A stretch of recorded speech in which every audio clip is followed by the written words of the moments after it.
孩子淘气了，把门反锁了，别着急，也不要慌，用一个塑料瓶就可以解决，轻轻一拧就开了。大家好，欢迎来到小明家魔法。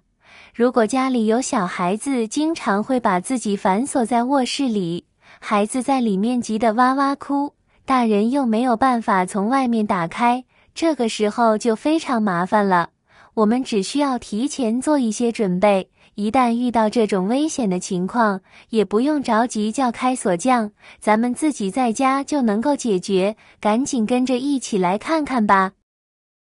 准备一个矿泉水瓶，瓶子尽量选择硬实一点的，这样比较好操作。用剪刀把瓶子从中间对半剪开，接着再把下半部分剪掉，只留中间的位置。像这样一个开锁神器就做好了，这个部分是比较坚硬的，不需要剪成两半，这样即可食用。我们直接把修理好的矿泉水瓶插在我们的门缝里面，多插一点，然后一只手使劲地摇晃，上下摇晃摇晃，上下推拉推拉，不一会功夫，锁就可以打开了。因为塑料壳儿是比较坚硬的，来回的用力推拉就能够把锁打开。这个方法也是比较简单实用的方法。卫生间门开锁方法，我们细心观察卫生间的门，会发现很多房间门或卫生间门上都没有锁孔，它们的卡槽通常呈现一字形状态，只需找到一枚1元硬币，将其放入卡槽中，会发现卡槽正好能卡住硬币。由于一角硬币相对较小，使用起来可能不太方便，条件允许时，尽量选择使用1元硬币更为适宜，将硬币用力插入门缝中，同时以快速且均匀的方式往里推，在此过程中需要施加一定的力量，要确保不会对硬币造成损坏。当硬币完全插入门缝后，应迅速用力向内推动硬币的一侧，这一动作将使硬币与锁舌产生一定的摩擦力，从而使锁舌受到一定的推力，最终脱离锁孔，这样门就顺利打开了。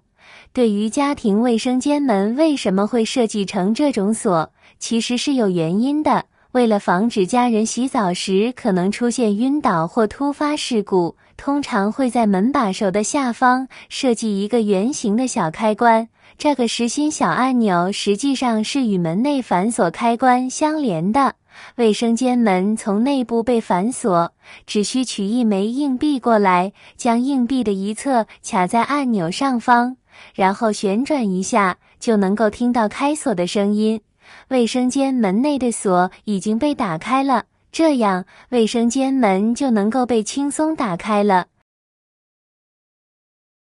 睡觉前要在门上放个矿泉水瓶，你们知道为什么吗？现在大部分家庭安装的都是防盗门，普遍认为防盗门就能保证家庭安全。尽管防盗门在一定程度上增加了房屋的安全性，但仍然存在着诸多安全隐患，尤其是独居的女性，或者出门入住酒店以及在外租房子，租房条件相对较差的，很可能在晚上睡觉时，房门就偷偷的被不法分子给打开了，这样就很不安全了。很多朋友晚上睡得比较熟，或者睡觉的时候习惯将卧室的门紧闭，这样可能出现不法分子从外破门而入，转动门把手时，我们却浑然不知。那么这个时候就可以选择在门把手的上方放置一个矿泉水瓶。方法非常简单，先准备一个塑料瓶，在塑料瓶中接入大半瓶的清水，把它直接放置在门把手的上方就可以了。现在的门把手两边通常都是保持一致的，也就是说，当我们从外面转动门把手时，里面的门把手也会跟着一起转动。当我们在门把手上放了一个塑料瓶，有不法分子从外面转动门把手破门而入时，门把手上方的塑料瓶就会掉落在地面，从而发出大的声响，也就能将我们从睡梦中惊醒了。如果你觉得塑料瓶的声音小，不够大，也可以换成玻璃瓶，不过玻璃瓶掉落后会被打碎，打扫起来就会比较麻烦。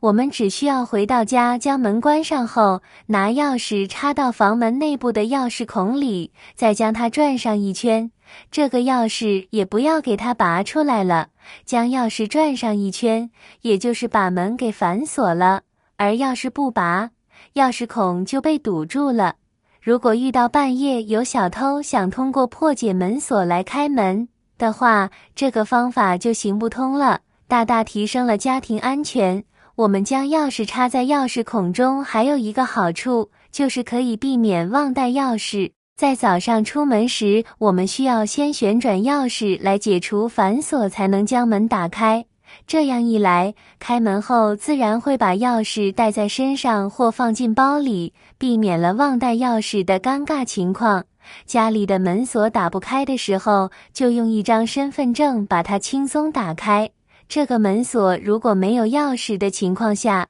如果你家里的是这种门锁，可以尝试用一张身份证来打一下，非常的简单。现在这个门锁是被锁上的状态，钥匙被丢了打不开。首先大家看这里有个门锁的缝，那如果是这样的门，我们就把这个身份证或者找一张银行卡，这个塞到这个门的里面，然后塞进去，这样卡一下，那这个门就被打开了。大家看打开了吧？大家看一下是不是特别的简单？那再给大家来演示一下，大家看这个门锁，我们听清楚，那它立马就会反锁。想不到很多人的家人都是这样来反锁这个门的，但是没有钥匙的情况下，我们就用身份证。